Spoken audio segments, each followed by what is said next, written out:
Want to make the entrance. Okay, all rise.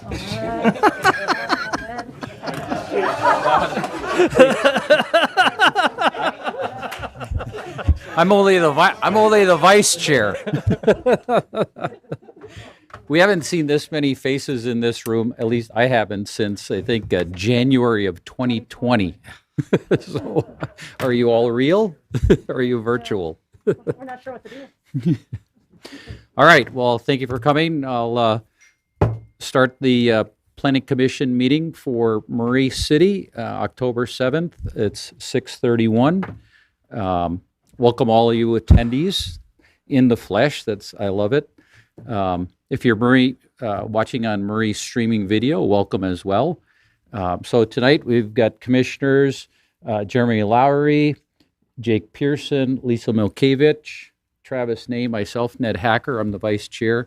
And excused this evening are Susan Wilson and the chair, Maren Patterson, and our staff, Jared Hall at the front table, Zachary Smallwood, and Susan Nixon.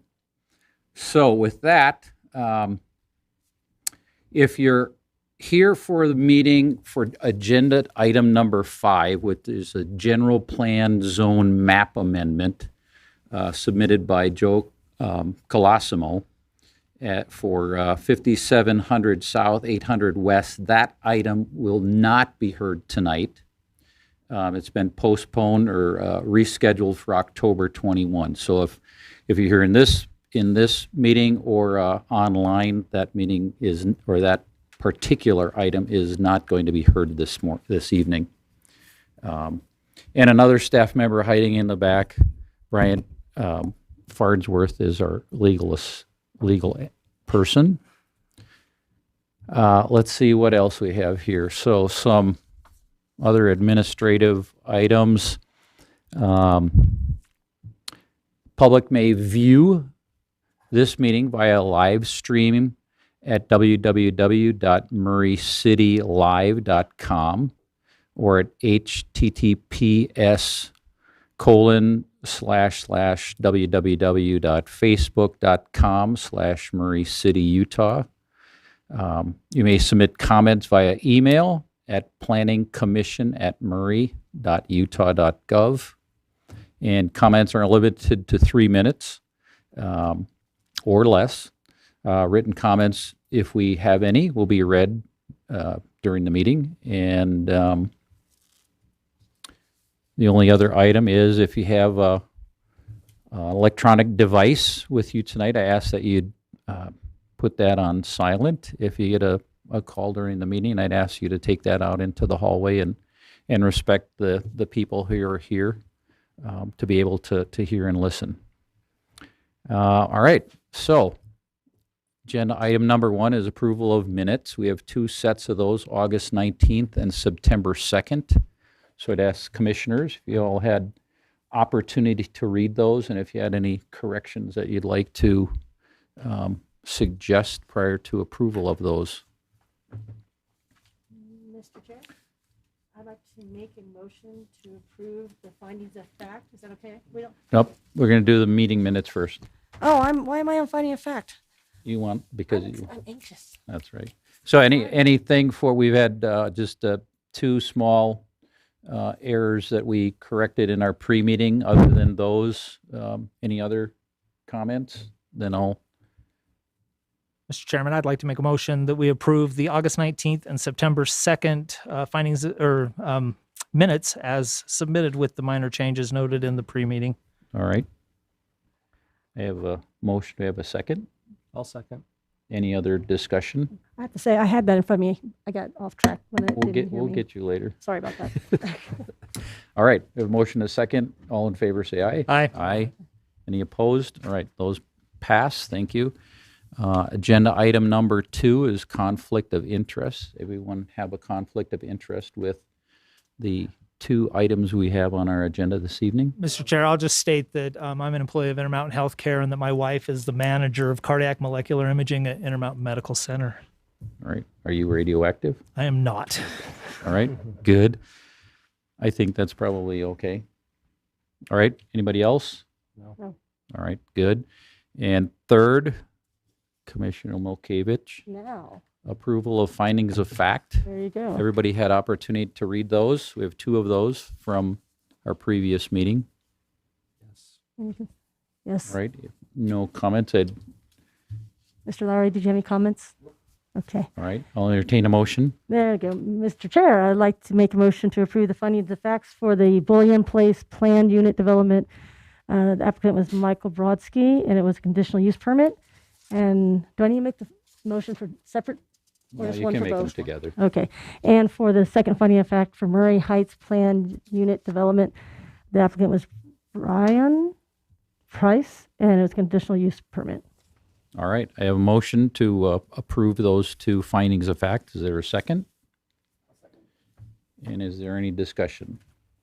All right. All in favor, say aye. Aye. Aye. Any opposed? All right. Good. Those are our administrative items. So first item agenda, number 4, is conditional use permit and master site plan approval. And Zachary Smallwood is going to give us staff report. All right. Thank you, Chair, Vice Chair Hacker. This is a master site plan review for new mixed-use development at 380 West, 4850 South, and 447 West, 4800 South. As you can see up on the screen, it's located here about just a little bit west of I-15 and 4800 South. The Galleria parking lot is to the south of this property. Right now, it's mostly just field. So I wanted to start out by saying that this project is being reviewed under the 2019 mixed use zone regulations. Recently, in July of 2021, we changed the zoning to Murray Central mixed use. However, this property is vested, which means that they've submitted a complete application prior to the moratorium that was instituted in February of 2021. They submitted, I believe, in early 2020, and we've been working with them internally through different designs and access issues, things like that. So they are vested under the old code. So I kind of redundant, but there are 2 pictures, one for each zone. They're the same colors, they just changed names. So I wanted to make the commission and the public aware of that as we review these. Couple pictures of the site just to kind of start us off. These were taken today. It's very nice weeds next to Little Cottonwood Creek. Took some pictures of the development to the north of this property. This is to kind of illustrate, let's see, specifically these power lines. And we'll get to it in a little bit, but as to why there is additional setback along the Galleria side is to accommodate those power lines. Murray City Power is requiring 20-foot setback from that. So there's an additional setback on the Galleria side to accommodate that. Couple of pictures on the 4800 South side. This used to be a private school. It's kind of overgrown since then. Just foliage is overgrown. So now we'll get into the actual proposal. So the applicants are proposing 371 rental units spread between 3 buildings. This purple one here, Building A, which would have 103 units. Building B, which would take up the large mass of it, which has 228 units, and then Building C, which would have 40 units. Also, we are requiring, the mixed use code requires that horizontal mixed use projects take the frontage, come on, where's my laser? Takes the whole frontage and takes 75% of that, 40 feet back, and that is your commercial requirement. And I apologize, I don't remember exactly how much. It was 18,000 and some change. Hold on one second.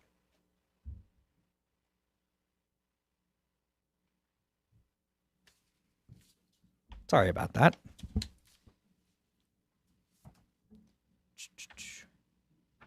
Yeah, 18,571. That's how many they're providing. And there is a requirement of 18,544. So they are just barely going over that. So this is the landscaping plan. So they're showing the improvements along Galleria Drive and along 4800 South here, as well as landscaping. If I can zoom in here a little bit, they're proposing outdoor seating areas located here, as well as amenity spaces above the retail on building B and above the retail on building A. Then kind of, I don't know why this is being temperamental. So I kind of zoomed in here to kind of show that they are providing the required 7-foot sidewalks and 5-foot park strips here. Wait, that's not right. It's 8 and 7. Sorry. I was thinking of MCCD. 8-foot park strips, 7-foot sidewalks, and with trees on center, spaced about 30 to 40 feet. And as I kind of mentioned earlier on, this is a little bit set back on the Galleria side to accommodate those power lines will be here in the park strip area. So we'll move on to the buildings.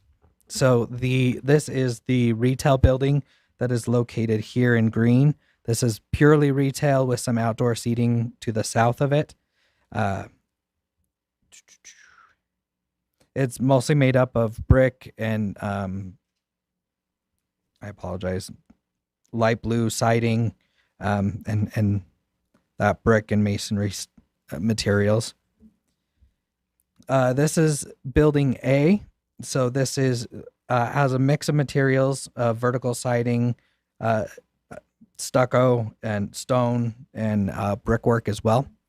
And you can kind of see here, I know this was brought up in the pre-meeting, but you can see here the stairs located that would go up to the publicly available rooftop area on building A.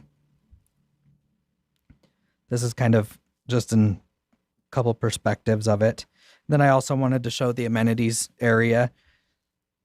So again, this is a rendering of that parking area or that publicly available area, as well as showing the plan view of that area. This is also a rendering showing building A amenities, showing that pool area. I know there were questions whether that pool is publicly available or not, and I would kind of defer those to the applicant when it's their turn to come up. So we'll move on to building B. Building B is definitely the largest of the buildings. So this is the side facing Galleria. So there is as it was called out in your staff report, there were fire access issues, and an innovative way of addressing this, they've put a tunnel, pretty much, not a tunnel, but an opening through the building that is tall enough to allow for a fire truck to pass through, and is 26 feet wide, that will pass through the building. So this is the Galleria side. This is the south side of the project, or of this building. And then here you have, I apologize, that's the north side of the building. This is the south side of the building. Come on. South side of the building on this side. And then this would be the west side with the other exit showing through the building. And then again, I'll zoom in here. These are, you can kind of see the outline of the steps that would go to the publicly available amenity area. Again, same materials as the entire project is pretty much the same type of materials with that blue siding, metal panels, things like that. Here's kind of an illustrative picture of that staircase going up to that area. Then this is more of the private amenity side of it in building B, showing the, I apologize, this one is not. Your lower right is the retail rooftop with with some seating area and stuff like that. However, these courtyards would be reserved for the residents. Some additional kind of rendering areas showing you some of the resident space. Then moving on to building C, these would be 40 studio units with some retail on the bottom floor here. And then also this is kind of where a lot of, there was some amenity space on the remainder of the ground floor. Front and backs, or north and south, this is the south side. On your right is the north side. Then their rooftop amenity that they have with seating areas and fire pits, things like that. So one thing I didn't address is parking. They are required to have, let's see.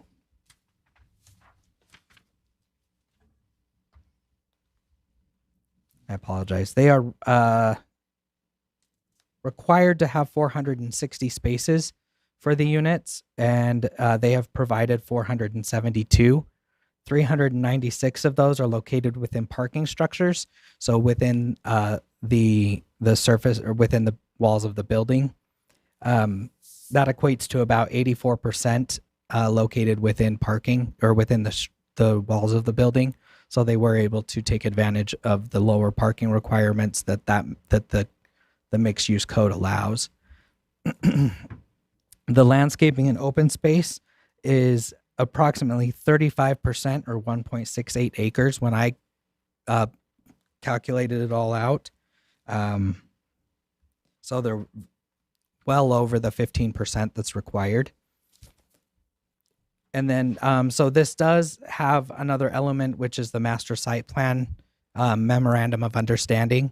So as you guys are approving this will continue to go forward, and that has to be adopted and signed off by the council. So any conditions that you guys may place, or the conditions that are located here, with any additional ones that you may place on the applicant, will be part of that memorandum of understanding. So I just talked and felt very monotone to myself, so I apologize. I'm here to answer any questions. Great. Any commissioners have questions for Zach?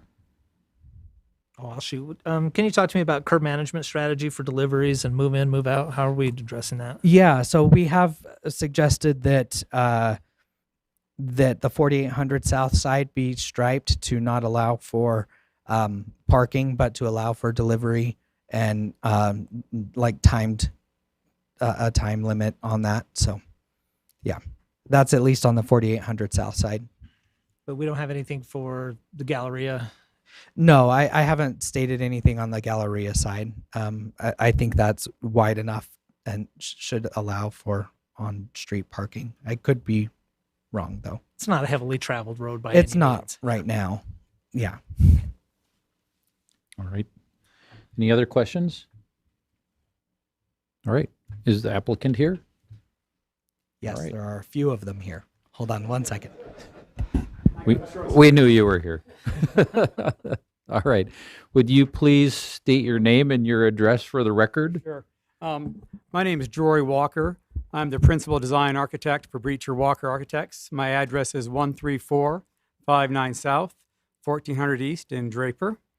I'm excited to be here today and answer any of your questions for you. Have you had an opportunity to read this long list of conditions? I have. And are you going to be able to Feel very comfortable. accomplish all of those? Very all right. comfortable, yeah. It's a big project, so there's a lot of little items, there's little detail things, but I think we've really spent a lot of time with the planners and Zach and really worked through a lot of the harder issues. And so I think those are ones that are just kind of dotting the I's and crossing the T's. But we worked through a lot of issues, and I think the city has really helped us to create an amazing project. All right. Excellent. Anything else you'd like to add to the staff report? I can answer your question about the delivery stuff. We have created inside the parking structures places where there'll be places by the elevators where there's reserved stalls for people to come in and move out, because that's one of the things we have to deal with quite a bit. Yeah, will they be able to get full-size moving trucks in?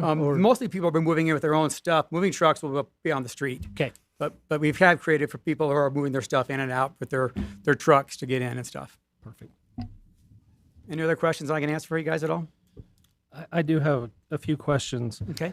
One of the required elements is a central feature, and I'm just going to read what it says. It says a prominent centrally located feature such as a park, plaza, or other gathering place. I'm not going to read the rest, but convince me that that's what you've provided, because I'm not sure you have. I can tell you my feelings. Okay. My feelings are it's not centrally located, the two locations.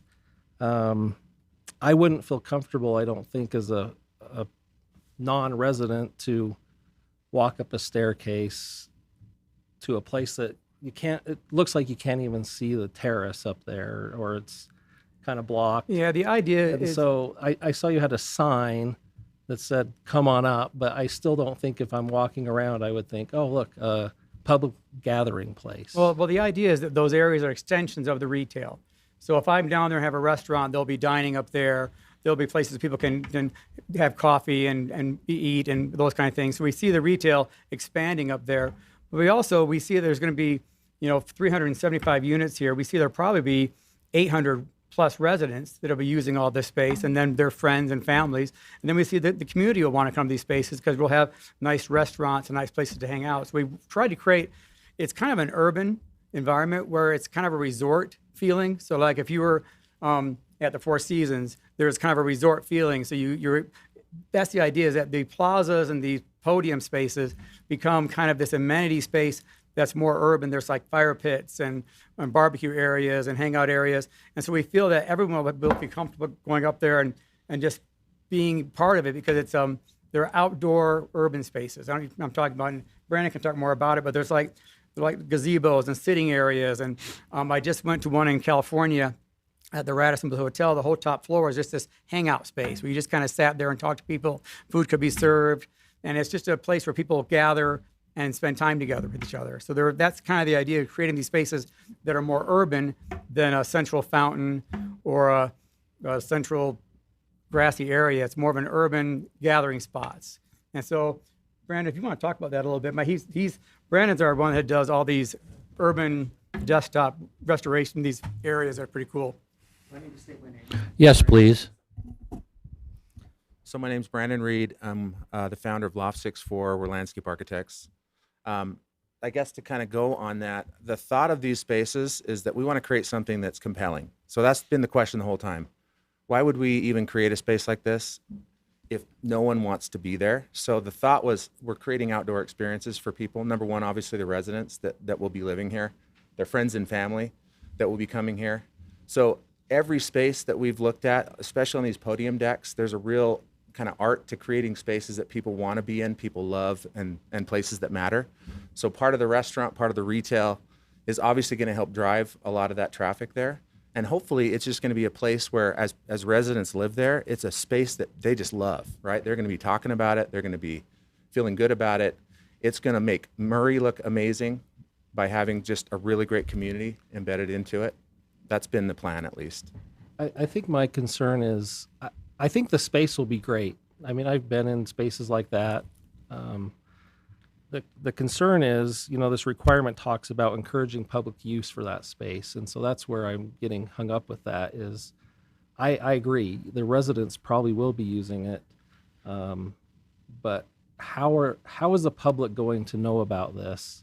It's a great big building. It's a little teeny staircase that maybe they, gets lost in this great big building. So that's my concern. The other question I had was the pool. Is that, I'm assuming that's for residents only, but that is attached to these public spaces. So how are you separating those two so the public doesn't feel like, if they go to these spaces, that they're looking through the glass? They're a voyeur into Yeah. the pool area. Yeah, I mean, it's a great question. I would just say, obviously, fencing, we're going to have that secured anyway, right, with some kind of 6 foot high security fencing. I think just how we do that transparency between the two. And then we have designed fire pits and some things up on the edge. So you're kind of on the edge using the space for more of the public accessibility. and then the pool space would be more privatized. Obviously, signage and just how the project is how we manage expectations, obviously, when this whole thing is being built, is the lease up, all that kind of stuff. I think it's going to be some rules that need to be set, obviously, so the public does feel comfortable.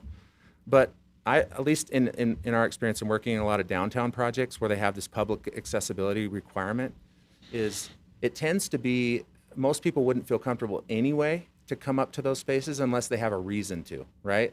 So it sounds like you might be asking too, like, what are the reasons that would make a compelling argument why someone would feel comfortable coming up there? And I think a couple of those reasons would be, there needs to be some kind of purpose with the restaurants, the retail. As you're coming into there, I don't generally think most people would want to just kind of wander into an apartment community anyway. So part of that is, how do we make them feel comfortable, would be what Jory kind of alluded to, is the restaurants, the retail, bringing in tenants that are going to, number one, almost be an amenity within the community. So these amenities could be focused also on these 800 people that will be living here. Is it a barber shop? Is it a cool restaurant? Is it a cafe that they can come and engage on a daily basis? That almost these things could be supported by this community in itself. It could be a community within the community, would be one way where people feel comfortable. And obviously, as the word gets out, if this place is done right, people should want to kind of come here because they're hearing about it. Like, you might not feel comfortable on the first try if you just wandered in, but if your friend said, hey, you got to come hang out at this restaurant at 4800 Lofts, it's amazing. They've got this cool rooftop deck. They've got, the staircase that we did do is quite grand, actually, when you look at it. It's huge. And it's going up 10, 15, 20 feet in the air, So we've tried to really make it a comfortable space with the use of plantings also. One thing that we haven't really touched on, the focus has been on the podium, but there are spaces at ground level that we could definitely, I think, use to our advantage, as part of that whole public accessibility. There could be just how we design those spaces could be also as engaging as the podium, even if it's a smaller space, but having some of these, there are a few of those areas that could be used for that. And I think that would be the plan. Let me just ask two more questions. Sure. Is it going to be wheelchair accessible for the public? Definitely. Yeah, and I would even use this term. I prefer this term, ADA friendly. Okay. So we take the approach of design where if someone's in a wheelchair, they're going to feel less like, oh, there's the ramp for me to go up. It's going to be, hey, here's, just a nice route that feels like anyone else would use. The way we would design any ramps would be a feeling. I don't know if any of you have been to Disneyland, but it's a favorite place of mine. Universal. My family's more, I should say that. So universal design, What's that? some universal design. Exactly, universal design. But the way I think about friendly is that it doesn't feel like universal design. It just feels integrated to the whole space. The experience of a ramp is like at Disneyland, they design them less than 5% so that it feels less like there's all the railing and all the different things that come with that. So that would be the approach. So it definitely is friendly. So how do they get to that tier if there's a staircase that I can see? Is it? There'll be an elevator inside the building that goes up. And then if you look at the squares, That's in the retail space, is that retail correct? spaces, Okay. an elevator goes up for the handicap. But then once we get to these spaces, they kind of transition. Brandon's really been really gifted at the transitions are very light, and the transitions come with ramps, so it feels like it's not ADA accessible, but it is. And that's he's done. We've probably done how many of these? And what I try to explain the thought process is, once you go there and people start talking about it, there becomes a buzz, and people say, I want to go to the brunch there, and I want to sit at that cool little table that had that funky little chess set on it, and I want to sit there, and the buzz happens. It becomes a piece that gathers. People want to come to it. And for us, it's two things. It brings with the residents, and we get the place full of people that really want to be there. We have found that these kind of amenities, these kind of spaces, people are willing to live in a less square footage if they can have these nice amenity spaces around them that enhance their lives. And so we think it's going to be a really benefit for the residents, but also for the community, because people are going to say, "Hey, you got to come see this. This is so cool the way this is done. Look, I got a small little apartment, but I got this cool other spaces that I get to enjoy." On one of the upper decks above the one is a four-sided big TV area. where you can come watch football games and sit in there. I mean, just things we're doing that really make people want to come be there. I think you ask how they know, there becomes a buzz when we do this, and people just start talking about it, and they become places people want to be. Okay, I think this is my last question. I'm not going to promise, but so we talked in the pre-meeting about adding a condition to clearly mark that these areas are for public use. Would you have an issue with that, or are you okay? No, we want that. No, we want that.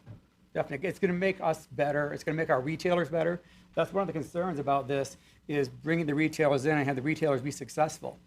And so if we don't bring the right retailers in and make them successful, we're going to have 18,000 square feet of empty space that's not going to be very pretty. So that's really important, that we want to really advertise the community, pull the community in, look at these great retailers, bring an R&R barbecue in, bring some cool places in that are really good food, and then people will happen to come to it. That's what we believe. Okay, thank you. Thank you. So can I go back to Sure. retail spaces then for a minute? So we talk about the public amenity, and you also talk about restaurants. So you see outdoor seating. So is it really a public amenity, or is it just seating for the restaurant?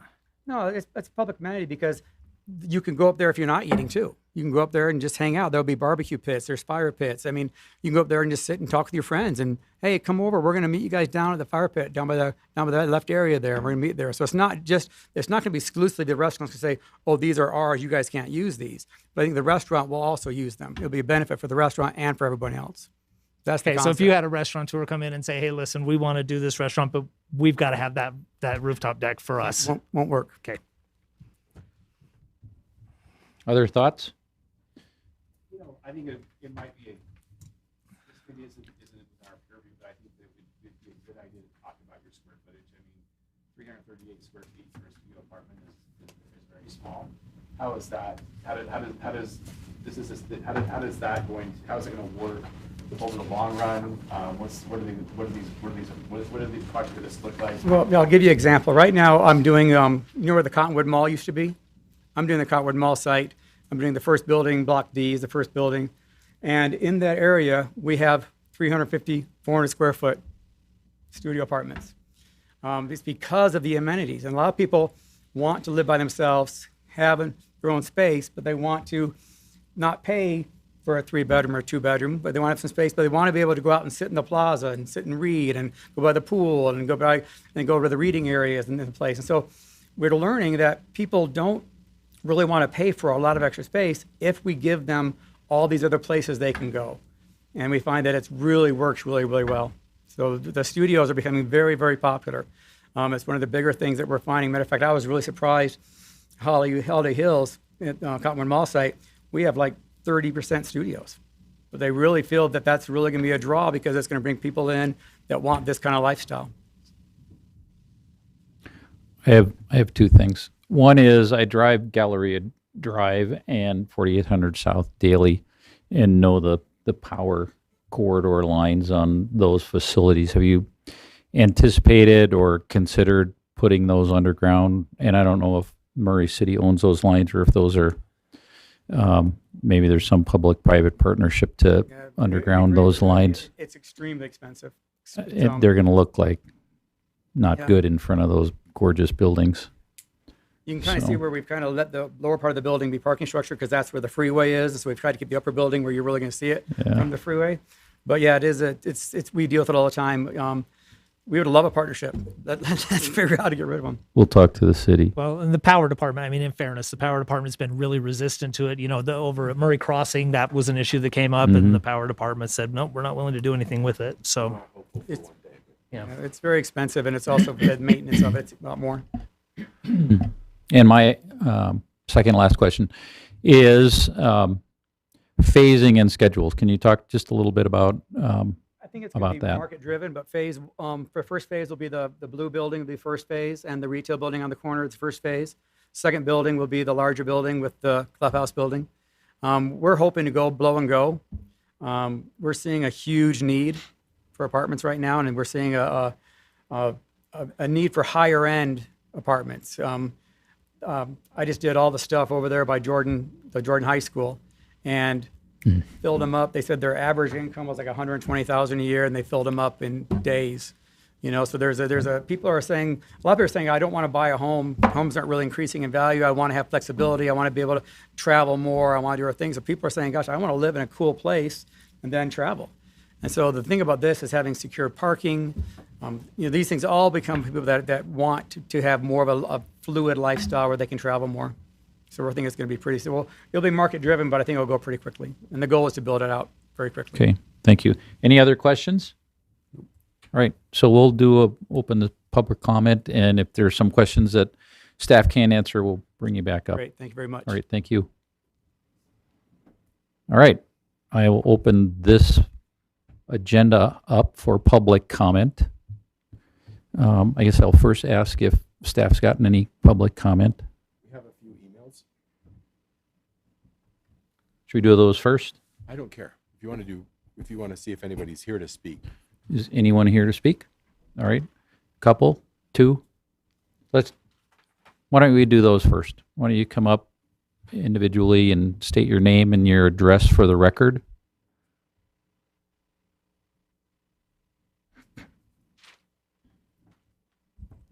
My name is Teddy Wardle. I live at 393 West, 4800 South, which is right behind this brown building to the north of there. In fact, our fence line is their fence line. And that was one thing that I was kind of concerned about, was wondering what are they going to do about the drainage problem there, because they've raised it so high that they're above my 6-foot chain link fence. So if they put their building up that high or whatever, they're going to be flooding my house. Also, I was just kind of concerned that 48 South is going to be big enough to handle all the traffic that they're talking about pulling in there, because it's only one lane each way, and I don't know that that's going to be, it's going to take me a half hour to get out of my driveway. That's basically the two problems that I was concerned with. All right. Excellent. Thank you very much. All right.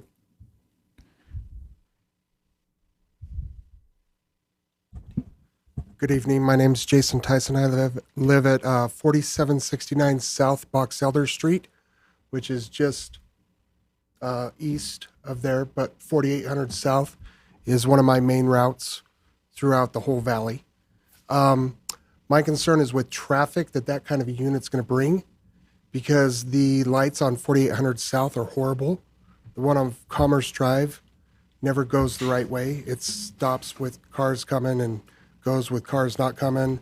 And also on Box Elder Street, with the new structure put up just west of Box Elder Street, the great big townhomes that are 3 levels, and then the brick building out by the new firehouse and the new firehouse. It's a huge traffic congestion problem there with our driveway, or I'm sorry, their drive out way and Box Elder, plus all this traffic from tracks and the light rail line. And with the new stuff going in for the city building, with the new roads that are going in there, I'm not going to be able to get out of 4800 South without like sitting there for 5 to 10 minutes. During rush hour, it's you go a different way. You can't even turn left. And plus, with all the bar traffic parked on the street there that's not enforced by the police, parked in front of the Ice House and Club 48 on both sides of the road, you can't see if you're trying to cross 48th on Box Elder from either the north or the south. So my concern is the traffic problem and congestion, and if there's going to be some resolve for that. Thank you. Excellent. Thank you very much. Anyone else here want to make public comment? All right, Jared. I will go ahead and read the emails that we received. We did receive 3, I believe. This first one is, oh, we got another? Okay. I'll read the first 3 we have and then the brand new one. Okay. First one is from Bonnie McAllister with, I believe this is with Salt Lake County with flood control. It just says, hello, I'm reaching out in response to the request for comments regarding the proposed developments at 467 West 4800 South. Number 1, the proposed project will require a Salt Lake County flood control permit for any work within 20 feet of the top of bank of Little Cottonwood, which borders the subject property to the south. Number 2, a county flood control permit will also be required if any discharge into Little Cottonwood Creek is proposed. Number 3, Salt Lake County will also want to maintain access to the creek for maintenance and emergency flood control activities. This is typically accomplished via an easement of 20 feet from the top of bank. Thank you. We also have a comment from Jerry Burton about the project. I don't have an address. I'm sorry.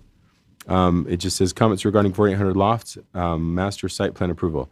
As a business located in close proximity to the proposed mixed-use development, we have concerns about parking and traffic. It appears that there are very few designated parking spaces for this size of a development. At the time our business moved into Murray City, we were required to have 20 parking spaces for commercial use of property of approximately 15,000 square feet. Have parking code requirements changed, or is an exception being made? Adding to the concern is the 371 residential units. 4800 South cannot accommodate on-street parking without a severe impact to traffic. We are impacted by previous developments of this nature in Murray, where the streets are lined on both sides by residents' vehicles as there is insufficient parking allotted for their use. It is unreasonable to assume that every resident will be utilizing tracks or have only one vehicle per dwelling. Guest parking also needs to be taken into account. We are already seeing an increase in business overflow parking lining 4800 South, adding to traffic congestion. We would ask that Murray City Planning Commission remain consistent in its requirements for new developments and consider the impact this will have on current businesses and residents. Respectfully, Cabinet Innovations, Scott Burton. And let's see, have one more previous email and then I'll read the new one. This email is from Stephen Schaefermeyer. Again, I don't have an address, I apologize. Dear Commissioners, I think it is safe to say most Murray residents have no idea how much time the Planning Commission and staff dedicate to trying to keep Murray a wonderful place to live. Thank you is not something you hear much during public comment, so I wanted to make sure you heard it from me. Thank you. I am concerned about the 4800 Lofts project. I believe what is planned is too intense for the location, particularly when you consider what will eventually be approved to the south. I-15 is a mental and physical barrier, especially at this location, that keeps most people from accessing Front Runner and tracks except by car. It is not comfortable or convenient to access the rail stations from this location except by car. For this reason, I think using the distance from the rail stations as a justification to allow greater densities west of I-15 is unwarranted. The city made some much-needed changes to the mixed-use zones, and it is a shame that this project will not conform to those new standards. But before you accept that as true, I hope the Commission will ask staff for more information about the application. For example, what plans and information does Murray's code require for a conditional use permit and master site plan application to be considered complete and therefore vested? What is the date that the applicant submitted a complete application? Presumably that date was in October 2020, but the staff report does not state the exact date, and the documents included with staff report are unlikely to be the originally submitted documents since there have been revisions to the plan. Mr. Smallwood has written a comprehensive staff report, and I appreciate his thoroughness. I do think, however, that to assert that an application is vested under old rules, staff needs to provide a clearer analysis of how they came to this conclusion. Assuming the project is vested, I would like more details about the retail commercial portions of the project. Given the location, what about how the commercial spaces are designed will help make them successful? What experience does the applicant have, or what strategies will they use to ensure that the commercial portions of the project will be successful? What requirements can or will be included in the subsequent MOU, that's Memorandum of Understanding, to ensure success of the commercial components for this project? Again, I appreciate the Planning Commission's efforts and scrutiny of this project. I hope the staff will continue to work with the applicant to ensure compliance with all code requirements and conditions of approval. If built, this project will change this area dramatically and set the tone for future development. I appreciate all efforts to make sure it is done right. Respectfully, Stephen Schaefermeyer. And finally, you're going to have to unlock your iPhone. We don't have any music to play while Zach unlocks the iPhone, so we're just just the face? Okay. So I was the wrong face. This is from Kathy Archuleta, right? Kathy Archuleta, the property manager at Hunters Woods Apartments. Hunters Woods Apartments would like to oppose the approval of the 4800 Lofts plan, as we are very familiar with the traffic along 4800 South and 500 West currently, and feel that adding 371 more dwellings along with additional businesses would make the current congestion even worse. 4800 South is a small two-lane road. It cannot handle the additional traffic, especially during early morning or rush hour 5 o'clock traffic. Also, having a semi-high rise is going to block views from across I-15 to the mountains for several established residents. Thank you, Kathy Archuleta. And that's all we have. Nothing else came in from Does not anywhere look like- else? All right. Well, I'll close public comment and have Zach answer some of these questions that we heard. And if we need to bring Mr. Walker back up or Mr. Reed, we can ask them to Yeah, so fill in I'll- some blanks. I'll kind of go reverse order. So one of the things that was brought up was the question of vesting. We kind of talked about that in the pre-meeting, but I'll go through it a little bit here. And I kind of went through it in my presentation as well. They submitted an application, a first application in 2019. That was for a concept review. And then later in 2020, they submitted for the conditional use and master site plan approval. They did submit plans, complete plans, everything that is required for a review. And as was mentioned in the pre-meeting, there were multiple times where I've actually scheduled the meeting to be heard on a planning commission. And then as I'm writing the staff report, I come up with something. And I'm sure this is very frustrating to the applicants that I've done it probably 3 times, where I email them on a Thursday night when packets are supposed to go out and say, sorry, you're off the agenda, because there's something missing. So I've done that multiple times. So there's been iterative processes here. So they are in fact vested under state law. A complete application was accepted. We took payment for the application. So that's that. Zach, when you're talking about vested, can you also talk a little bit about compliance with codes? What do you mean? Well, with that being vested, does this property, the way it's zoned and what the applicant is proposing for it, does it comply? Yeah, and that's yes. If it hadn't met all the code, all the requirements laid out in the code that they were vested under, we would not have brought it before this commission tonight. That's one of the main things that, and that's usually why I would be ripping them off the agenda at the last minute. I would calculate something, and there was something either was missing or something along those lines that we needed to get corrected. So yes, to answer your question, they do meet all the codes and regulations. So that kind of goes back to the parking requirements that were spoken about across the street from 4800 South is our MG, which is our manufacturing district. They do have different parking requirements than what would be required for the mixed use zone at that time. So yes, there is a possibility that would be required to have more parking than what would be required in this mixed use development. Rush hour traffic, the engineering planning division, we do understand that there is traffic congestion along 5th West between Vine and 4800 South. That can get kind of hairy for a little bit. But I think as you're going north from 48th to 45th, I don't see the traffic impacts there. And I will caveat that as one of the conditions does require by the engineer, excuse me, let's see, it is... Is it J? Yes. So letter J under condition 1 is to provide a UDOT level 2 traffic impact study and implement recommendations. So that's going to be the applicants working with the engineering division, with the planning division to implement any sort of traffic calming, anything that's required as part of that level 2 traffic impact study. Can I put you on the spot with that? Oh, a little dear. bit? Yeah, no, you'll be fine.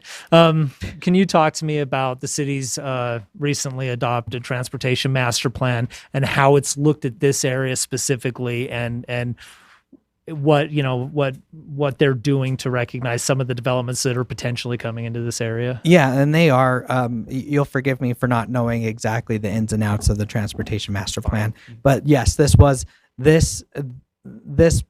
was given to the consultants because it had been vested at this point when they were going through the transportation master plan. So they knew this project was coming. They knew the densities that it could get up to, and they were able to address that in the transportation master plan. It is going to be part of their mitigation. It's part of their phase one mitigation. Phase to look at, one, to look right. at signalization and timing of the signal. Sorry, Zach, I'm just going to Please, you were much more familiar I was with more it. intimately involved with the master transportation plan. Fifth West was an enormous concern. Seventh West, Fifth West, Riverside, Murray Boulevard, whatever you All of want to those call things. that string of traffic. That was a very big concern in the master transportation plan, and the effects of these 371 units were included when they looked at that, as well as other projects. as well as other projects, and 4800 South as well. 4800 South is, with that said, a major collector that's headed toward minor arterial.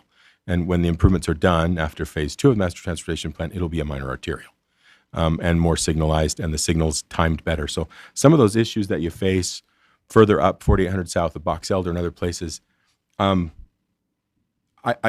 don't know how bad they are outside of the worst times for traffic, but they should be better with signal controls and signal timing. I think you mentioned some of the bad signal timing. That should be getting addressed in those phase 1 changes.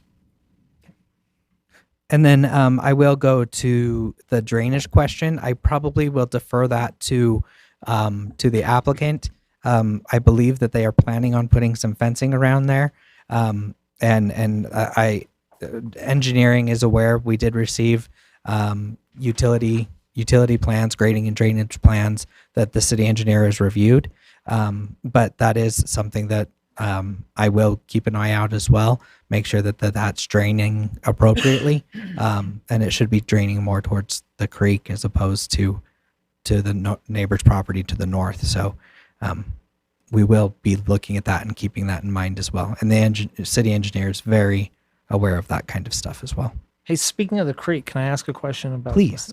Is there any reason why we did not try to further extend a trail system utilizing proximity to the... Yes, because that will be coming with any Galleria potential So it development. will be on the south side? Yeah, Okay. it will be on the south side. Since we've started, if you remember, we approved those townhomes on the other side of Fifth West, and it kind of started it on the south side. So the south side's where it's now going to go. Okay. So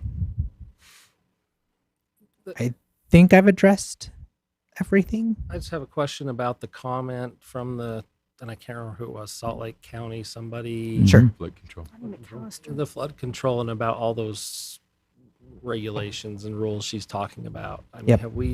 have you talked about that? I mean, I don't think there's any conditions in here. It's going to be part of engineering's requirements. We knew ahead of time that flood control was going to require permitting for this, being right next to the creek. So it's not something that wasn't unexpected. So engineering is aware of it, and it will be addressed. So you don't think we need to condition that at all? No, because it's county supersedes. So Okay. any follow-up questions to anything? Anything else? Would, Ms. Rocket, do you want to talk at all about, I guess maybe, we probably talked about traffic enough. I'm probably maybe a little more concerned about drainage as well off of And I was that site into, And I might areas. suggest talking a little bit about parking. I did some quick math because I'm usually the guy that worries about parking. So maybe talk about your parking plan. Might be a good idea to do that in the public.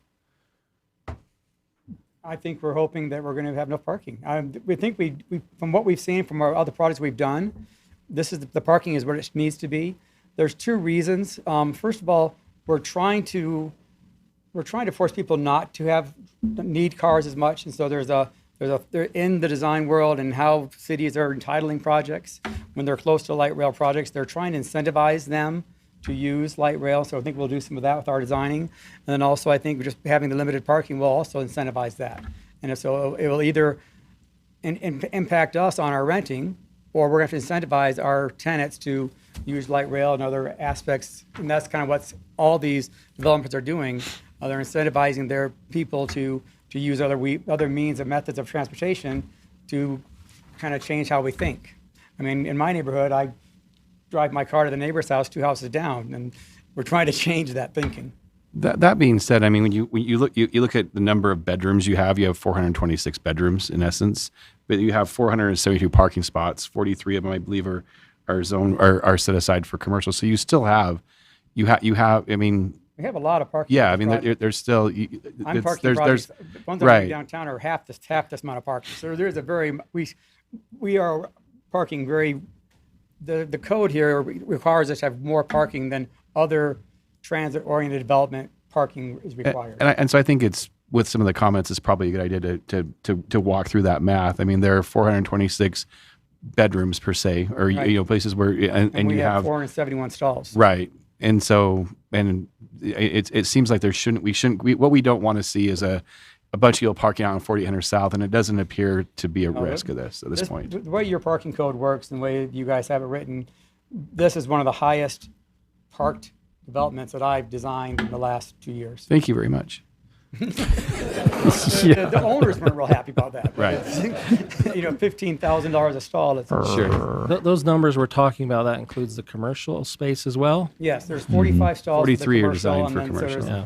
So we pretty much have one stall for each bed, pretty much. I'd just like to make a comment that I think the Murray citizens are very aware that designing properties with less parking does not make people not drive their car. It makes them park on the roads. I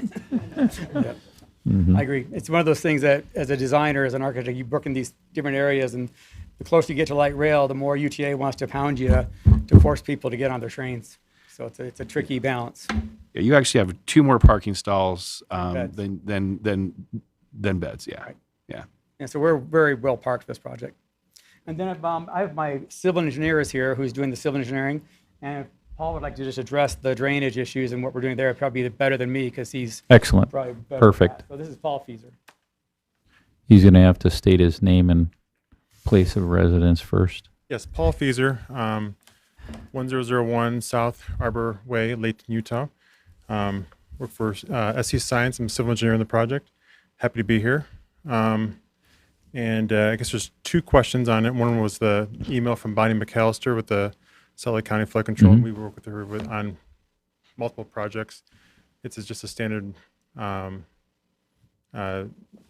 process. We will be outfalling into the creek. The natural lay of the land does flow to the south, and so we're going to utilize that. We have a subsurface detention basin in the parking lot on the south end of the project. They're wonderful units. They're high end, but they are very effective and they work well, and they have environmental aspects to it to be low impact. And then one of the residences, I'm sorry, I forgot your name, but I'd like to get it afterwards. You had some concerns about some drainage coming across.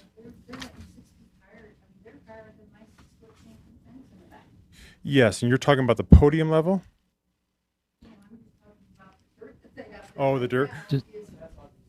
Yeah, we're going to grade that out, and with your permission, I'd like to maybe meet with you afterwards and maybe look at your site and see if there's something we can do to accommodate it. So I was just wondering if they're gonna put a retaining wall with fence on top of it, or are they just gonna put a fence in where the chain link fence is now?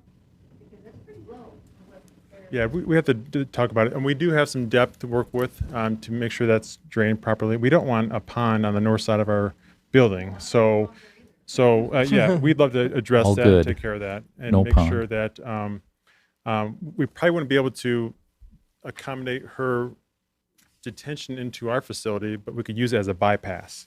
So if like as an overflow for if you are in a situation where you do have some ponding back there, we could probably take that flow and bypass it through our site, and so that it wouldn't flood. So we'd have to look at the elevations, but that would take some further investigation. But I think we can accommodate that. Yeah. So, yeah, make sure I don't. Correct. So that 6 feet of elevation is going to Mhm. with the other. Is that gonna be the level? I think you gotta have them talking in the mic. Yeah.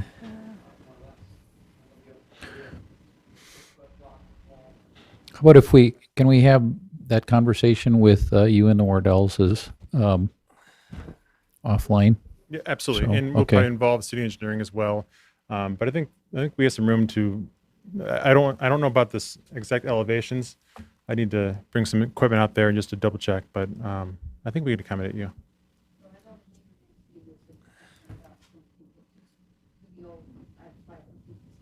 Yeah, we want to make sure that we don't have any ponding on the north side of the building because that would be detrimental to the foundations anyways. So, yeah, we'll get in touch with you. Yeah, thank you, though. So your retention pond at the south end of the parking lot, where does that end up draining That will outfall into the creek. into the creek? Mhm. Okay. It's actually the historical path of the surface water anyways.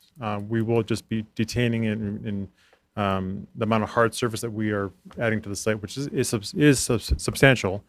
But then it'll all outfall in the same place. Okay. Excellent. Thank you. Okay, you're welcome. Other questions, concerns, thoughts? Then I will entertain a motion.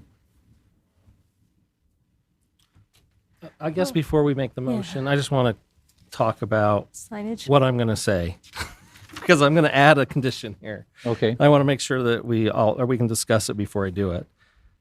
I was thinking about just saying maintain signage that clearly marks the public areas. So- are we okay with that, or we want to say something? I was going to actually include it as part of the memorandum of understanding. So I have memorandum of understanding must include prominent wayfinding signage to public amenities. I'm okay with you doing it. Okay. Okay. Mr. Nay, I like how you said that. Is that the way you worded it sounds like to include the signage. So should there also be something that says include the signage that makes clear this is a public space? Is it? I think that yeah, intent is when clear. Okay. and yeah, I think because it's in the memorandum of understanding, they want to understand what we're talking about. So I think that they'll take care of it. Okay. I think right before you do this too, I just had this thought. I know that I had multiple people mention this where we're putting high density housing and everything, and I just want people to understand that this is what this is zoned for, and they're meeting all the requirements, and that's why we're just looking over that kind of stuff. We don't get to decide if this is going to be single family homes or the high density apartments. Yeah, this zoning was Great established point. more than 10 years ago. Yeah. This is Yep. longstanding. So if you're fine, Mr. Chair, All right. I'll make a motion. Yes, please. I will make a motion that the Planning Commission approve the master site plan to allow the construction of a new mixed-use project on the properties addressed 380 West, 4850 South, and 447 West, 4800 South, subject to conditions 1 through 9 as written, with the addition of condition 10 stating that the memorandum of understanding must include prominent wayfinding signage to the public amenities. All right. I have a motion, which includes an additional condition. Is there a second? I can second it. I'll All second right, it. a motion to second. Any other discussion? All right, Zach, would you please take a vote? Commissioner Ney, Yes. Commissioner Lowry, Yes. Commissioner Milkevich, Yes. Commissioner Pearson, Yes. and Vice Chair Hacker. Yes.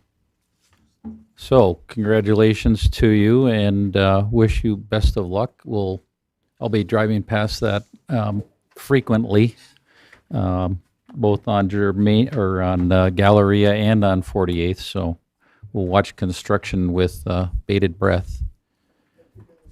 All right. Thank you.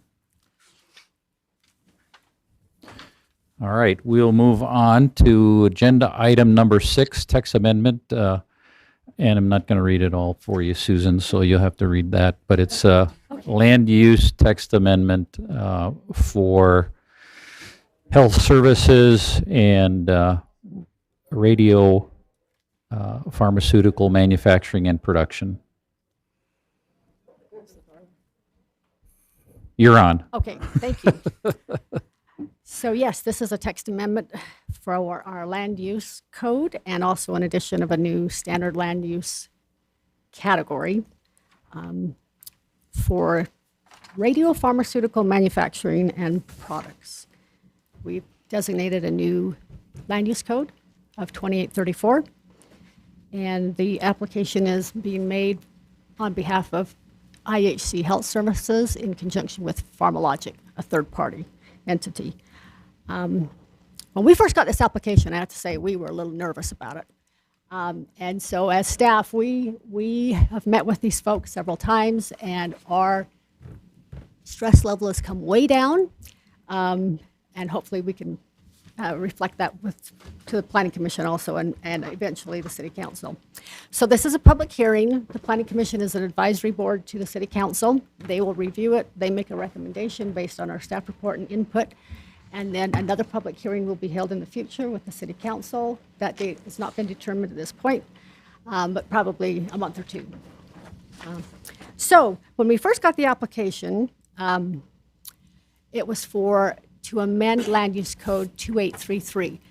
Now, for those of you who don't know our standard land use code, it is a numeric system that we assign numbers to a land use. So, I'll go to this page. So, for instance, the Book of the Dead. So, some of the categories are broader categories, some are very specialized. For instance, as you can see up here, the existing land use number definition, we have a 2800 category that is chemicals and allied products, general category, and under there are several other special items and more detailed ones. And so at the bottom, you see 2833 was the existing use of pharmaceutical preparations, which includes analgesics, anesthetics, antacids, cold remedies, soap, etc. A very general, broad category. So after meeting with the applicants, we talked them into possibly, well, we jointly agreed that it would be a good idea to have a specific category for this specific use, because this is very specialized and very limited basis. There will be very limited entities who would qualify for this. So radiopharmaceuticals, or medicinal radiocompounds, are a group of pharmaceutical drugs containing radioactive isotopes. Radiopharmaceuticals can be used as a diagnostic and therapeutic agents. The proposed land use number, as I said before, is 2834, and the definition is as follows. Radiopharmaceutical manufacturing preparations, meaning an entity that is engaged in manufacturing, preparing, propagating, compounding, practice of pharmacy, processing, packaging, repackaging, or labeling of pharmaceutical drugs containing radioactive isotopes. Just my disclaimer here, I'm trying to explain radiopharmaceuticals 101 on a condensed, abbreviated version, the rookie style, so forgive me if I say anything wrong. They will clarify after I'm done. So let's talk about regulation and oversight for just a minute. Radiopharmaceutical activity is regulated heavily on a federal level and state level. It is regulated by the FDA, the DOT, Department of Transportation, Nuclear Regulatory, I can't even say these words, let alone, the Nuclear Regulatory Commission, and on a state level, both the Board of Pharmacy and the Utah Department of Environmental Quality, and there's probably others. So it is highly regulated. The manufacturing of positron emission tomography, or PET, is radiopharmaceuticals are performed in a cyclotron, did I say that right? Cyclotron radiochemistry lab, or a vault. PET is a diagnostic technique in which computer-assisted X-rays are used to track a radioactive substance inside a patient's body. The radiopharmacy is staffed by trained nuclear physicists. Heavy on that. It is very specialized. Very few companies would qualify for this. The facility would also allow for distribution of PET, and radiopharmaceuticals are compounded specifically for patients in hospitals and clinics in the Intermountain region. So why the request, the reasons for the request? Access to radiopharmaceuticals is necessary to diagnose and treat prostate cancer, also other ones, breast cancer, I think thyroid cancer, and also helps diagnose Alzheimer's disease, and there's probably other ones. There are currently 3 radiopharmacies located in Utah, and currently there is a cyclotron at the Human Cancer Clinic here in the Valley, but they are not capable and are not able to produce these newer upcoming drugs. So none of the existing facilities are capable of producing these non-invasive cardiac imaging short drugs with a very short lifespan. Very short life, very short shelf life, from days to minutes, literally. So proximity is critical to have a location close to where it is given to the patients. And I can explain the reasons why the specific site they have in mind. Typically, when we talk about land use amendments and zone changes, et cetera, we don't talk specific sites, but I will refer to a site because it is critical for this particular use. But again, we're not looking at a site. It is for the land use text amendment and the addition of this new land use. So if this is approved, the applicants will come back and they will propose a project intended to be FDA regulated facility with licensed pharmacy in the state of Utah. And again, will have to meet federal and state regulations. Originally, when the application came in, they were wanting to just add the one category and add it as a permitted use in our general office zone. And after talking with them, we, as staff, recommended that we also include the H hospital zone and our CD commercial zone and also our professional office zone. The reasons for this is the location they have in mind is at 383 West Vine. That is in our general office zone. It is in close proximity to Intermountain Medical Center, which is where they would treat the patients. I understand that right. So close proximity is critical. The current zoning there, as I said, is GO. The future land use plan is for professional offices. IMC campus is in our CD zone, and the Tosh Clinic that's on Fashion Boulevard and 5900 South is in our hospital zone. So it only makes sense that we include those other zoning districts for this specific use. Again, it's such a specialized field and use that chances are we're not going to get inundated with applications similar to this. Currently, the broad category, again, the 2800 category, is currently allowed as a permitted use in our BP business park zone and as a conditional use in our MG manufacturing zone. So if this is approved, it would also be allowed in those zones that it currently allows, because it's under the broader category, if that makes sense. Okay, so we have the experts here that they have a PowerPoint, and they will present that after I am done at the conclusion here. Text amendments, I don't know if I stated this before, are for citywide. They are for all properties in all the proposed zones. So this use would be, if approved, would be allowed in the GO, the H, the CD, and the PO zones. And let me see if I missed anything here. Oh, one of our concerns as staff was safety, of course. The risk and safety, and what is the liability that's going to put on the city by having this in our community. So after we listened to their presentation and kind of went through all that, we felt much more comfortable about it. And I also happened to check with our chief building official to say, hey, what do you think about this? What if it went into this building on Vine Street? And he actually said, worst case scenario, if this use was classified as an H hazardous, which it won't be, but worst case scenario, he said this particular building would still be good for that because of the distance, the good distance it is from other structures in that area. So that helped us feel a little more comfortable with this. So based on all the studies and researching and talking with these folks, staff is recommending that the Planning Commission send a positive or an approval to the City Council for the proposed text amendment, and the sections are 17-144-020, which is our GO zone, sections 17-148-020, which is the hospital zone, 17-160-020, the commercial CD zone, and 17-174-020, the professional office. And also that we include a new land use category, 2834, radio pharmaceutical manufacturing preparations, based on, go back to that definition, adding that to our standard land use code. And I am happy to answer any questions if I may. And we have here with us tonight Jason Argyle, Stephen Holbrook, Ashley, and Lisa Sanford. And then I've been working a lot with Brenda Roberts for probably about a year, it seems like, on this. So they're your experts, but I'm happy to answer any All questions right. you might have. Anybody have any questions for Susan? No. All right. We're going to have the experts come up. Sorry. Okay. All right. Applicant, So, if you state your name and your address for the record. if you have questions. I got it. Okay, Thanks. great.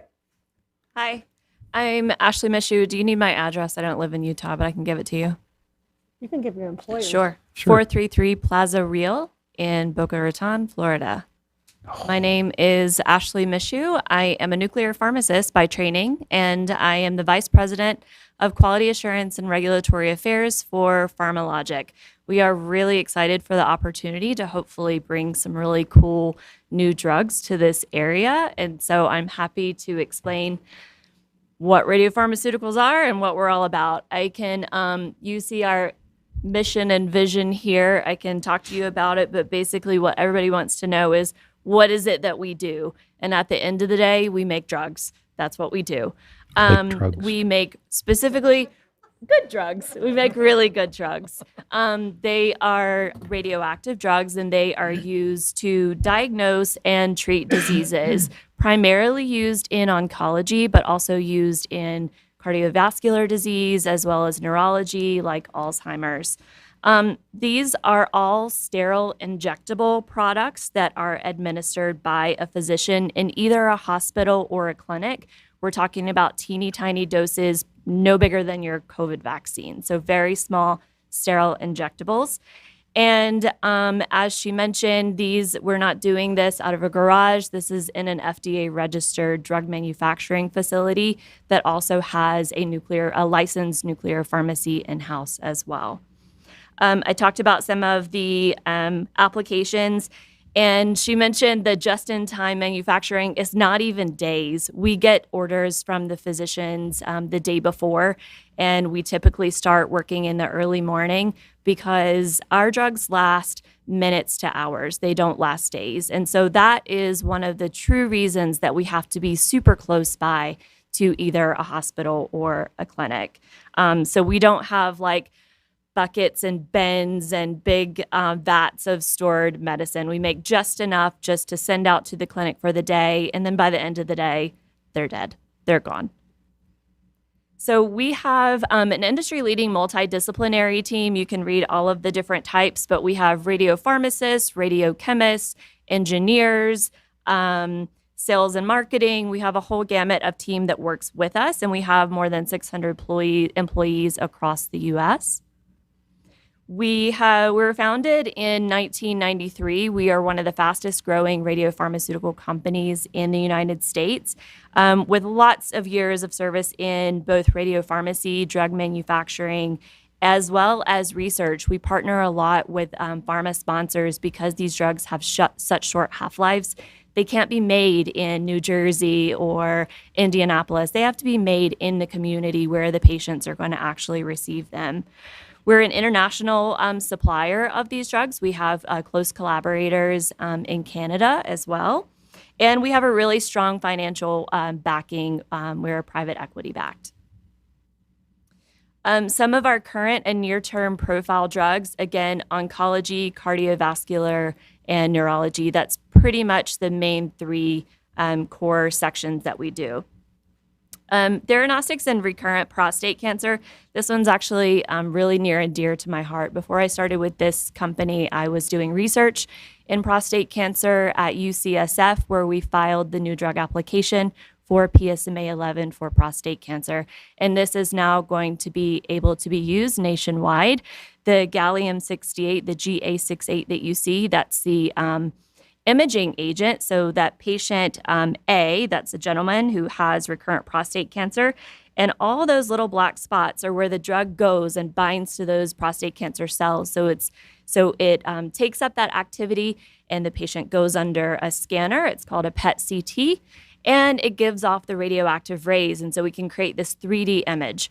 What happens then is we can go back with a different type of radiation. That's the 177LU or lutetium-177, goes back to those same exact cells and does very targeted killing of those cells. So very different from chemo.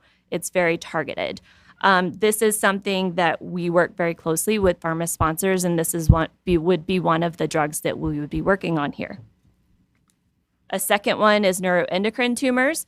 Same kind of concept. You see the isotopes listed on the left, and we can take these isotopes and kind of like mush them together or compound them or radio label them with where we want the drug to go in the body. And that's how the whole thing works. So the former slide, you saw prostate cancer.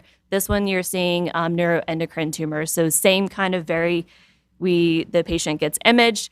Do you have this? Yes or no? And then we can go back and help with targeted killing. Alzheimer's diagnostic agents. I think everyone has seen the recent approval of an amyloid targeting agent, Biogen. Aduhelm had a lot of uproar in the news. There are 3 soon to be FDA approved drugs. The one in the middle, florbetapir, is already FDA approved. And these are used for imaging to determine if the patient actually has those amyloid plaques. If the patient doesn't have amyloid plaques, there's no use in giving a very expensive drug that targets amyloid. So that's one of the Alzheimer's agents that we would be looking at. Then on to cardiac, one of the bigger ones that is used across America. These are proven to significantly improve detection in cardiac disease in as little as 35 minutes. The caveat is that this isotope, which is N13, has a half-life of 10 minutes. So I can't fly that from my Denver lab. I need to be really close to the hospital to be able to get that to the patient just in time. So is it only effective within 10 minutes? Because some medications effective once you've passed half-life or... Yeah, so that's a really good question. So there's a lot of math that goes involved. Because the half-life is 10 minutes, that means every 10 minutes I have half of what I was dealing with. So if I know that a patient needs 10 millicuries and the patient is 10 minutes away, then I'm going to need to make a little bit more and give time for the driver to get in and the nuclear medicine technologist to assay the dose, get the patient ready. It's a very well-oiled machine when we go through this. It's the patient is there. Do you have line access for the patient? Is the radiologist stuck in traffic? Because all of those things, I can't start making the drug because it's not going to last long enough. So in theory, and again, this is... Yeah, go ahead. I'm not the expert at this. But in theory, if something has a half-life and you can increase its effectiveness or efficiency by increasing the dose, so you could give a larger dose so that you have 60 minutes in which to implement the medication or something. Is that correct? So when you say 10 minutes, we don't have to make it and get it to the patient within 10 minutes. You have maybe a larger window than that. You have a larger window. And so we would make enough activity to account for the decay time. So what is the window then usually? I guess it depends on medication. But yeah, sure. So for this specific one, the actual expiration, which is different from half-life, the expiration is 1 hour. 1 hour. Does that answer your question? Yep. Sure. Then I think one of the bigger questions that everybody wants to know, well, how do you guys stay safe? This sounds really scary, and it's not. So every facet of that you see here is the same exact requirements that would be required in a hospital or a clinic that utilizes the drugs that we're making. So all of our facilities are licensed and inspected by the NRC, that's the Nuclear Regulatory Commission, as well as the State Department of Environmental Quality. All of our employees are very highly skilled, highly trained. My doctorate is in pharmacy. I then specialized in nuclear. I've been doing this a long time. All of our people are very trained in this. Did you have another question? I do. Okay. Go ahead. Well, the reason I feel like I need to ask my questions because this is not my field. I do not understand this. So if you keep going, I will not be able to speak to it again. No, that's okay. So feel free. Any questions? But and so bear with me me trying to ask this question as well, please. I respect and understand that all of this is highly regulated and that is expected and what we're leaning on, good thing. But all that regulation to me is about the people that are engaging with the medication, how it's used, the process in using it. But we haven't been told much about the risk to the community, meaning it's very targeted, and you give only a certain quantity that you need. You make a quantity as you need for the patient, but in theory, you could have 200. I'm making up larger numbers. Sure, of Probably. course. You could have 200 patients, and that therefore you would get a quantity large enough that could be dangerous. I don't know. And at what, is there any risk by the quantity of what you're producing or the environment around it, heat, cold? I don't know, things I don't know. Yeah, But no, that these is- are all really good questions. And we apply for a license, and we tell the NRC we think we would have, X number of patients in this area, and we would apply for a license that would tell us how much we are legally allowed to have, how much we are legally allowed to make. So at the beginning of the day, there's no radiation. And then we create the radiation that we need just for that day. At the end of the day, there's no radiation. So we're making just enough, just in time for the patients. We make it for the patients. It goes in very shielded containers that are approved by the Department of Transportation, and it goes in secured, locked vehicles that the drivers work for us, and it goes directly from our facility and goes directly to the hospital or clinic. The chain of custody is never either with me or the driver or the physician or technologist. Maybe I can ask a couple of questions. Sure. Oh, sorry. Yeah, I had one more question along that line. So, it all sounds. You're always like this. Always. I love it. Keep it Particularly when we're talking about nuclear things. Exactly. Well, and part of the reason is because I don't know enough, so I'm fishing for what I should be asking. There you go. Sure. So I think you're also, go ahead. So along those line of thought is highly regulated. It's great. I'm assuming then in that regulation, there's somebody regulating so you reach some max quantity because you can only serve. We allow you to make this much today because that's what's safe. And then while they determine that, are they also determining what we need? Can children, because you will reach max every single day. So can we have children next to you in the building every single day? Someone is looking at that and telling us if this is a good land use because I don't know. Yeah, so the NRC looks at all of that as well. So everything is shielded with tons and tons of lead. I don't ever come up close to lead. We actually have, it's almost like the claw game at the grocery store because everything is behind lead shields. We are very closely monitored with body badges and ring badges. And most people are surprised when I tell them, but the average radiation dose I get working in the facility every year is less than the average commercial airline pilot. For emissions, all of those they go through multiple charcoal filters, multiple stacks. All of that is very tightly controlled, and the limit that we are allowed to have is well below the legal limit set by the NRC. That's reassuring. Thank you. All right. You're welcome. Two questions. Sure. The first one is what incremental risks does this present to our community for having this in our community? Second question is your company's has a 28-year history. What safety instances have you had during that period of time, and can you share us with your safety record over that period of time? Yeah, sure. So to my knowledge, we haven't had any security breaches in that time. Again, this is a very tightly controlled. What happens if a car gets in have you ever had it in the 28 years? Has a transporter gotten in an accident? Has there ever been an issue? What happens to sure. that? Go ahead. Yeah, you're good. Scott Holbrook. I work with Ashley. I'm from Tennessee, 411 Boonesboro Road. So the interesting thing about the transportation questions is some of the drugs that Ashley's talking about are unique. They're not available because there isn't a facility close enough to IHC to provide those. But many of the drugs that are used in nuclear medicine and PET are already being transported through your city every day. Any city that would have a facility like Intermountain Health or any of the clinics that you have in the city. I haven't gotten to that slide yet. Sorry. Go ahead, keep going. So what's unique about this project compared to what exists today for your city is that the facility needs to be close enough to IHC to provide access to some new drugs. The rest of the activities are already existing in the metro area. I know they're not necessarily located in Murray. Thus, that's kind of the reason that for this request, we need to be closer. Someone needs to be closer. But as far as the transportation of these products go, they're being received, and I know the IHC folks could probably speak to this better than I can, but they are received numerous times per day at the facilities in Murray currently. So I guess the first question is what if any additional risks does this present to our community? And then second of all, what's the protocol in the case of, it's obviously, it sounds like you have a great protocol within your walls, but people the medicine is transported. So, in in the history of the company, what issues what issues have come up? How have you dealt with them? They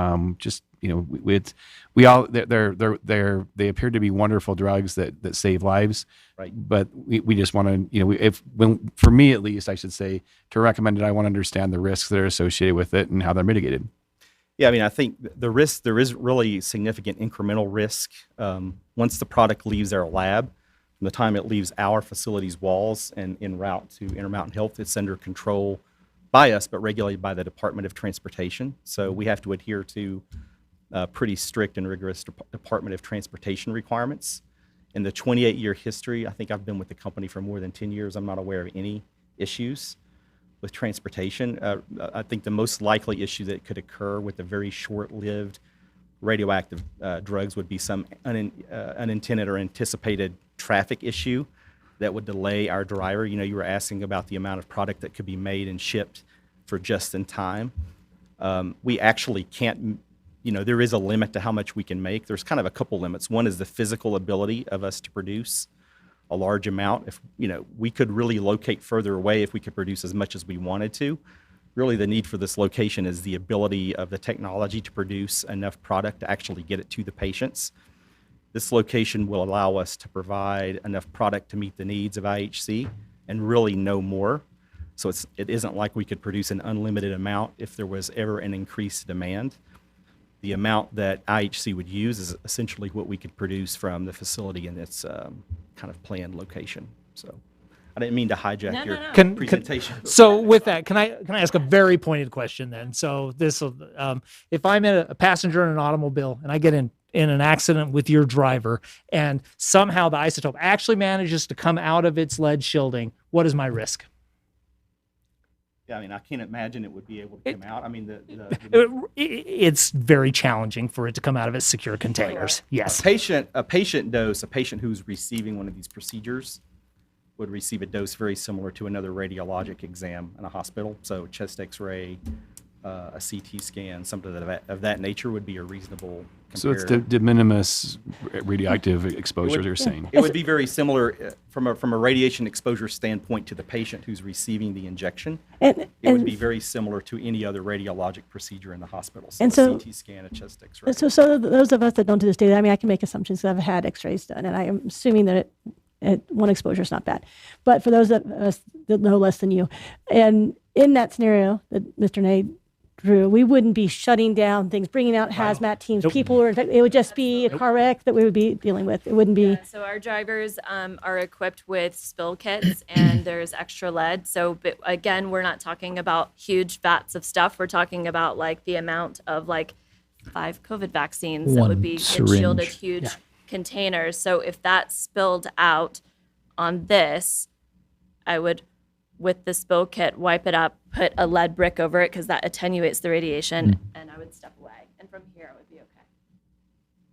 If that helps. All right, so I have a question that won't affect our voting tonight, but you already know where you want to put this facility, right? And I know where I would put it. I'd put it in the back door of IHC. I mean, so do you have I mean, you don't have to say if you don't want. I drive past it every day. Anyway, it doesn't matter, but we do. Obviously, and I don't Murray. have the address memorized, but 383 West. Okay, But I think so the right next to the hospital. Why So not that's- on the hospital property? So no transportation needed to walk across the street. No, it's other side. Yeah, it's a few blocks away. It's close.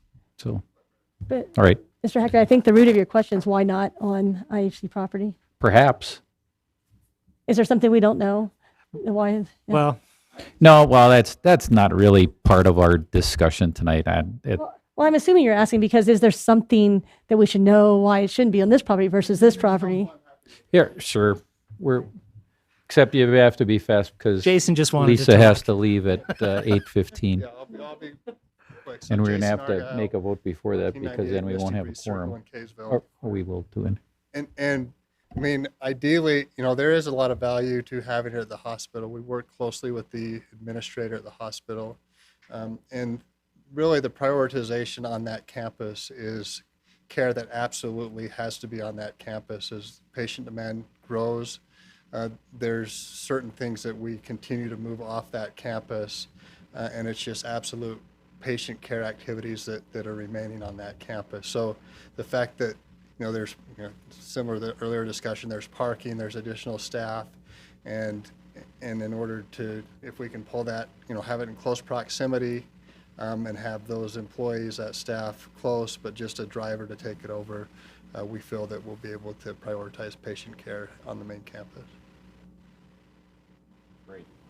That and they don't want to dig in the toxic waste underneath the hospital. Yeah, there's some of that. There's a lot more radiation there than in the isotopes. Are there any other questions? I mean, I can keep talking, but I mean, it sounds like for your neighbors and for folks that would interact with you, it's a minimum amount of radiation that would be safe. Is that fair to say? absolutely. So a lot of these are actually, I think I have a map. So this is a map of all of the cyclotron facilities across America. And as Scott mentioned, there is one at Huntsman, but it's more of like a research purpose. So it wouldn't really be available for some of the unique biomarkers that we're bringing. And you can see here, most of the areas of the country have more than enough coverage. This happens to be kind of a gap in coverage. And so that's what we'd be providing to the area. This one is one of our newest ones and probably answers a lot of those. Can people be nearby? Because this is it kind of made me think of the previous discussion where it's like, oh, you can live there, you can work there, you can eat there, there's a pool. Like all of this kind of happens at our Pharmalogic Colorado site. It's kind of like a bio hub. So all of our facilities serve as training centers for pharmacy students, nuclear medicine technologists, but this specific one is in a community that has bioscience, there's residential areas, there are restaurants, there's lodging, there's retail, and it's smack dab in the middle. And if you were to stand on the outside of our door, your radiation exposure would be just like if you were standing in whatever the chain grocery store is in this town. Okay. That's Is there a reason you're not proposing a project of this? I'm kidding. all right. There's still time. All right. Any other questions? Thank you very much, Thanks, Doctor. guys. All right. I will open this for public comment. Do we have any public comment? Do we know if there's anybody watching, Thank you. streaming? Let me check to see if by chance we have any. We did not receive any by the notices that we sent out. And Susan, while you're checking, can I just excuse myself so they know I'm not angry or mad or disagree? I just need to. we need to, before you leave, though. Am I needed for a quorum? Well, because then Okay. I don't believe Travis was going to, I think he was going to abstain from voting. If you leave, we do not have a quorum to vote. Okay, I'll So stay. if the Make it commission quick. says they can decide if Well, Travis, you can Let's discuss let the- Susan see if there's any I'm public okay. comment. There's no public comment. Right. No, sorry. We I'm have not comfortable for another 7 minutes. I just didn't want to. Is there I thought any it was a natural public break. comment in the audience? I see none. I'm going to close public comment and ask if there's a motion to be made. No, but I just want to make a statement that this is very high-end business. This is the kind of business that we should be welcoming into the city. These are good paying jobs. This is a benefit to the community as a whole. So I think it is the Hear, hear. right direction. Right. I'll make a motion to forward a recommendation of approval to City Council for the proposed text amendment to sections 17.144.020, 17.148.020, 17.160.020, and 17.174.020 as reviewed in the staff report in addition of land use category 2834, radio pharmaceutical manufacturing and preparations to the standard land use code. Yeah, I have a motion. Is there a second? Halfway through, I wasn't sure if I wanted to keep on going. I'll second that motion. Right, motion is second. Any other discussion? All right, we'll take a vote. Susan? Okay, Mr. Lowry, Yes. Mr. Pearson, Yes. Ms. McKavich, Yes. and I believe Travis, Mr. Nate, I will abstain. and Chair Hacker. Yes. So congratulations. As Travis said, this is going to be great for the community. We'll really look forward to it. So you think you make more than one of these facilities here in the state? St. George needs something. Anyways, thank you very much. We appreciate it, and thanks for spending the time with us this evening. So, moving along, so Susan, you can leave. May I have a motion to adjourn? We don't have any other business. All right. so. I'll make a motion to adjourn the meeting. Second? Second. All in favor? Aye. Thank you. We're adjourned at 8:11. Thanks for voting that in because, Colorado's got that. And you know how I hate it when Colorado has stuff we don't have. They still have one thing we don't have. We'll keep it that NFL? way. No, they have I that think too. we should amend to when the chair walks the room, everyone does. That's a good idea.